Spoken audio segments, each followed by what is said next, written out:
I heard another rumor that you were bitten by a king cobra. Yeah, I was. But after 5 days of agonizing pain, the cobra died. According to the latest reports, Chuck Norris passed away on March 19, 2026, following a sudden medical emergency. The man who once made the entire screen believe he was truly invincible has now died at the age of 86, and although his family confirmed the heartbreaking news, they did not reveal a specific cause, leaving behind not only shock, but also a lingering sense of unanswered curiosity for those who followed him for nearly 6 decades. Was there still something behind that silence that had not yet been said? But to understand why his passing has shaken the world so deeply, we have to turn back time and return to the place where that legend was built through the most iconic roles of his career.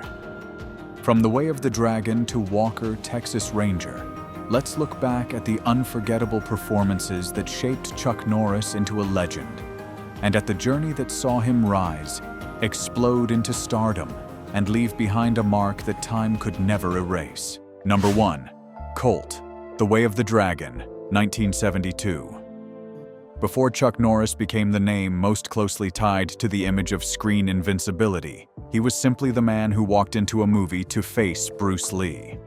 When The Way of the Dragon was released in 1972, he was about 32 years old, still better known as a martial artist than as a true actor, and the role of Colt is often seen as the first genuinely memorable film debut of his career.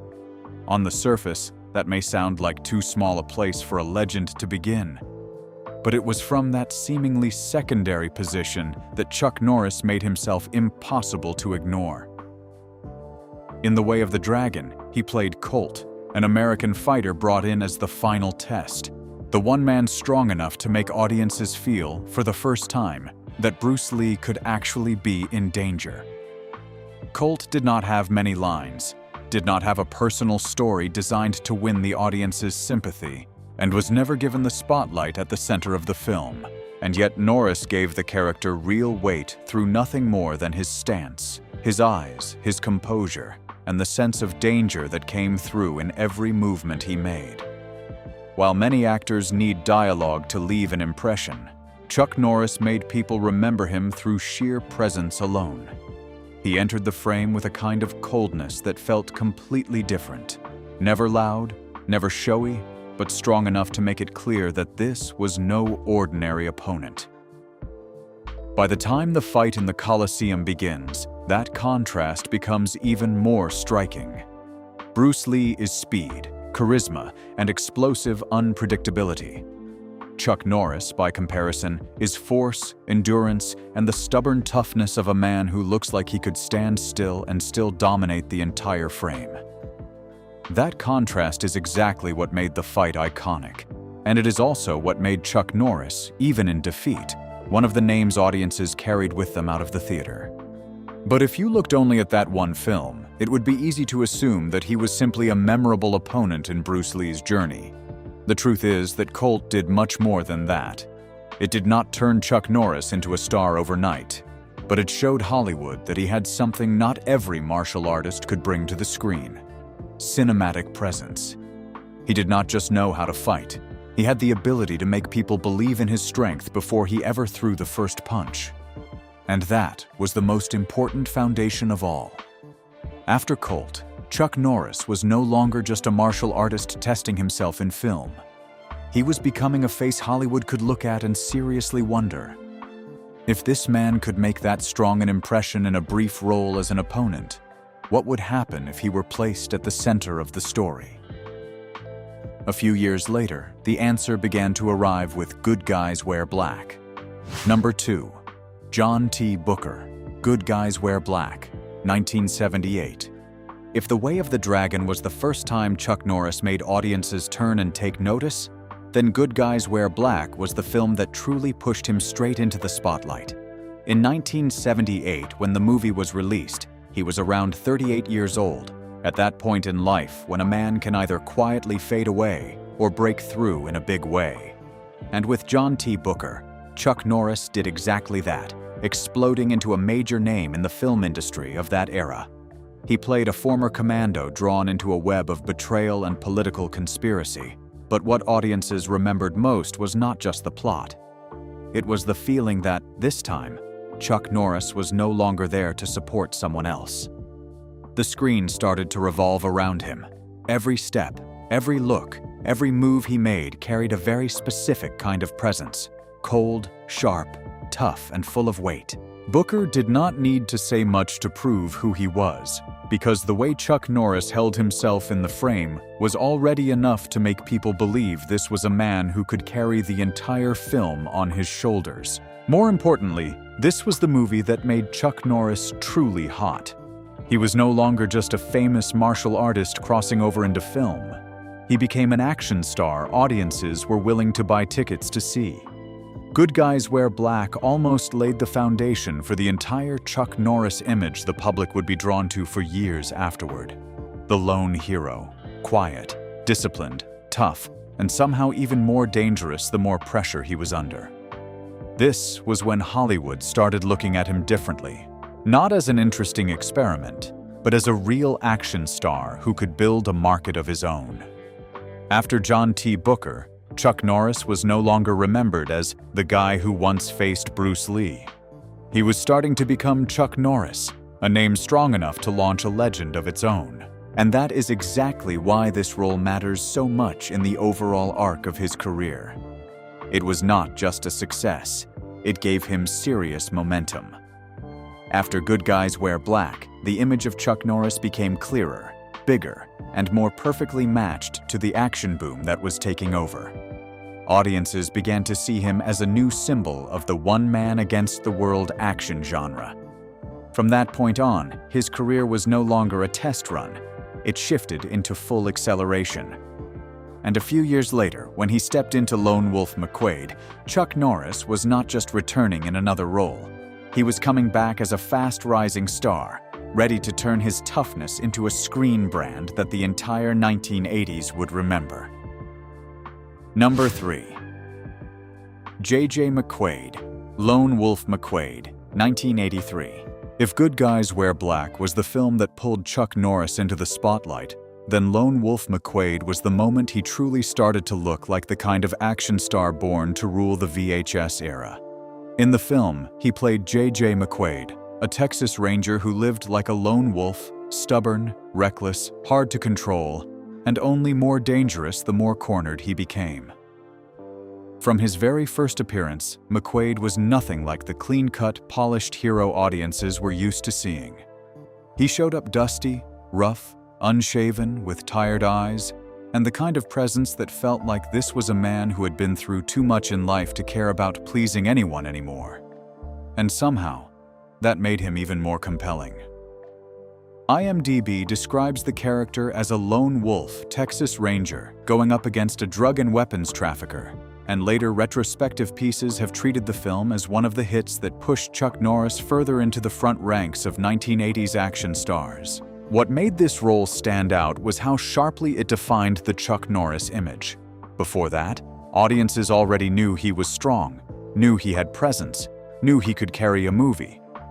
But with McQuade, it no longer felt like raw potential. He was not just a martial artist who could fight. He was the kind of man who could walk into a room in total silence and still make everyone in it hesitate. That is why McQuade was not just a successful role. It was the role that made audiences start to see Chuck Norris as a true one-man army icon, a man who could stand in the middle of gunfire, step into a bare-knuckle fight, and still hold on to that cold, steel-solid presence. The film grossed more than $12 million at the North American box office against an estimated $5 million budget, a strong enough result to seriously reinforce his standing at the time. After this film, Chuck Norris was no longer just a bankable face. He started to take on the shape of a real action brand, the kind of star whose mere presence told audiences exactly what they were about to get. A lone man, hard as steel, who did not say much, but once he made his move, it felt like the whole world around him had no choice but to step back. Lone Wolf McQuade did not just make him more famous, it helped turn Chuck Norris into one of the brightest stars in the movie business at that time. Number 4. Colonel James Braddock, Missing in Action, 1984. What happens when an action star stops walking into a movie just to take down the bad guy and starts carrying onto the screen the feeling that he has the weight of one of America's deepest scars on his shoulders? For Chuck Norris, the answer was Colonel James Braddock. In Missing in Action, he was no longer the gritty cop or the rebellious lone wolf. This time, he became a former prisoner of war returning to Vietnam to rescue the American soldiers still being held behind. That premise alone gave the role a completely different kind of weight. Braddock was remembered not just for the gunfights or the dangerous jungle raids, but for the cold, stubborn, unbreakable force he brought to the screen, like the kind of man born to walk through gunfire without ever blinking. And it was that one-man army image that turned the role into one of the biggest milestones of Chuck Norris's career. This was also the point when Chuck Norris stopped looking like just another rising action star. After Lone Wolf McQuade, he was already cool enough to get people's attention. But with Braddock, he started to feel like a true action legend of the 1980s. The film grossed more than $22.8 million in North America, against an estimated budget of about $255 million, a result strong enough to turn Braddock into a brand and launch an entire run of follow-up films. Years later, Reuters would group Missing in Action alongside Code of Silence and The Delta Force as the movies that pushed Chuck Norris to the top of 1980s action cinema. In other words, this was the moment when he was no longer just a natural fit for action movies. He was becoming one of the faces that helped define the genre itself. After this role, his career almost seemed to lock into an explosive new orbit. Braddock's impact did not end when the credits rolled. It carried Chuck Norris straight into the hottest stretch of his career. This film did not just give him another hit role. It turned him into the kind of star audiences could look at and believe that if the screen needed a man tough enough to walk through war and come back a legend, that man could only be Chuck Norris. From here, the runway was already set for Code of Silence and then The Delta Force, where he would not just stay famous, but come very close to cementing his name at the absolute peak of American action cinema. Number 5. Eddie Cusack, Code of Silence, 1985. In his role as Eddie Cusack in the once smash hit Code of Silence, Chuck Norris was no longer the mythic war hero anymore. This time, he became a cold, steel-hard Chicago cop, caught between a brutal gang war and the rot inside his own ranks. But that shift is exactly what made him hit differently. He came across more mature, heavier, and far more intimidating. What made Eddie Cusack stand out was not what he said, but the feeling he brought into every frame. This was not the kind of character who had to yell to prove how tough he was. He only had to stand there, with that stubborn look in his eyes, those short-clipped lines, and that deliberate way of moving. And it already felt like this was a man who could stop an entire city from falling apart all by himself. In later retrospectives, many writers have treated Code of Silence as one of the most important films of Chuck Norris's career, not just because of the action, but because it made his screen image feel more premium, sharper, and far more cinematic than before. Reuters would later name Missing in Action, Code of Silence, and The Delta Force as the films that lifted Chuck Norris to the top tier of 1980s action cinema. After that role, Chuck Norris seemed to enter a stage where his aura had become so strong that almost nothing could easily dim it. He was no longer just a movie star with box office hits. He became the kind of name that guaranteed unstoppable force. Audiences were no longer waiting to see whether he would win. They were waiting to see how violently he was going to take down the whole world this time. And from that level of peak form, he moved straight into The Delta Force, the film that pushed Chuck Norris from major star to the edge of full-blown legend. Number 6. Major Scott McCoy, The Delta Force, 1986. By the time The Delta Force came around, Chuck Norris was no longer just an action star. He carried himself like an icon, the kind of figure whose mere presence was enough to make audiences believe the movie was going to be a hit. As Major Scott McCoy, Norris did not walk onto the screen like a character struggling to command attention. He walked in with the presence of a man who was already sitting at the top. Cold, solid, precise, and almost impossible to shake. McCoy gave viewers the feeling that this was no longer just an ordinary hero, but an action archetype pushed to its absolute limit. What made the role so powerful was the exact moment it arrived. After missing in action and Code of Silence, Chuck Norris was already a box office draw. But with the Delta Force, that name seemed to explode into a kind of stardom that felt almost untouchable. He was not just famous anymore. He became one of the defining faces of the American action wave in the mid-1980s, the kind of star audiences only had to see on a poster to know they were about to watch a full-scale cinematic takedown. And what made it even more striking was that during that stretch, there was almost no controversy getting in the way of his rise. No loud scandal, no public fall, no crack deep enough to damage the image he had built. That clean run only made Chuck Norris look even more like a true action monument. Strong, relentless, famous, and almost untouchable in the eyes of the public. After this film, Chuck Norris was no longer a man racing toward the peak. He had become part of the peak itself. His name had grown so big by then that every role that followed no longer felt like just another appearance. It felt like a legend stepping back onto the screen to remind Hollywood that the era of Chuck Norris was still right there in front of them. Number 7.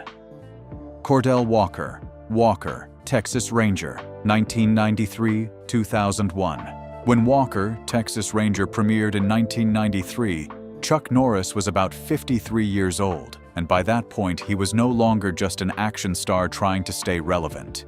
He was already carrying the kind of stature most actors spend an entire lifetime trying to reach. But with Cordell Walker, he went even further. He took that larger-than-life action image and brought it straight into television, turning it into something millions of American families welcomed into their homes week after week. Walker, Texas Ranger ran from 1993 to 2001, and it was this role that made Chuck Norris feel like more than just a movie star. He came across as a true national icon. As Cordell Walker, he became a Texas Ranger, a man of old-school justice, quiet strength, and almost unshakable moral conviction. He no longer had to compete for attention. The moment he appeared, audiences already knew exactly what he stood for: toughness, discipline, and the kind of hero who made people feel like right and wrong in this world were still clear. And that was Walker's real power. The role took everything Chuck Norris had built throughout the 1980s and pushed it farther, made it last longer, and connected it with the public more deeply than ever before. On screen, Cordell Walker was the image of justice almost untouched by stain, a clean-cut symbol who felt nearly untouchable, always the man still standing at the very end. But off-screen, years later, that same series pulled Chuck Norris into one of the biggest public battles tied to his legacy. According to the Washington Post, he sued CBS for about $30 million in unpaid profits from Walker, Texas Ranger, and the case was settled in 2023. In other words, the role that lifted him to the peak of television fame also became tied to a major legal fight later on. Even so, none of that changes what Cordell Walker meant at the height of its glory. This was the role that took Chuck Norris far beyond box office numbers. He was no longer just part of the action boom. He had become one of the faces people used to define that entire era. Number 8. Booker, The Expendables 2, 2012. When Chuck Norris appeared in The Expendables 2 in 2012, he was around 72 years old. But what stood out was that he did not walk into the film like a star who had already passed his prime. He showed up as if an entire era of old-school action had come roaring back with him. As Booker, Chuck Norris did not need much screen time to make an impact. The moment he appeared, the whole movie almost seemed to shift gears. Audiences were no longer looking at him like a character who needed an introduction. They were looking at him like a legend who had always been there, simply waiting for the right moment to step forward. The same cold edge, the same tight, controlled presence, the same feeling that this was a man who no longer had anything left to prove to anyone. It did not feel like the start of some explosive new chapter. It felt more like one final statement that the name Chuck Norris still had enough weight to make an entire movie pause and turn its attention toward him. In fact, many recent tributes have treated this as his last, truly major film role. But the glow of the screen does not always carry over perfectly into real life. While Booker reminded audiences of a Chuck Norris who seemed almost untouchable, off-screen he was also beginning to appear in public stories and statements that drew mixed reactions and divided opinion. After The Expendables 2, Chuck Norris still showed up on screen here and there, in The Goldbergs in 2015, Hawaii 5-0 in 2020, and Agent Recon in 2024. But none of those roles made the kind of impact he had during his peak years. So if you look at it as the last big movie that truly made the public talk about him again, The Expendables 2 was very close to Chuck Norris's final thunderous goodbye to mainstream action cinema. And that is why, looking back now, Booker no longer feels like just a simple cameo. It feels like the moment a legend stepped out one last time, brief enough to leave people wanting more, but powerful enough to remind the world that there was once a time when if Chuck Norris showed up, the screen belonged to him. Even though Chuck Norris has passed away at the age of 86, the roles he left behind will live on forever as an irreplaceable part of action cinema. From Colt and Braddock to Cordell Walker, he was never just a star. He was a true icon, one that generations of viewers will continue to remember for many years to come. People always joked that death could never defeat Chuck Norris, that this time he simply chose to step into another world. If you would like to pay tribute to this legend too, share your thoughts in the comments below, and do not forget to like and subscribe so we can continue looking back at the movie icons who shaped an entire chapter of our youth.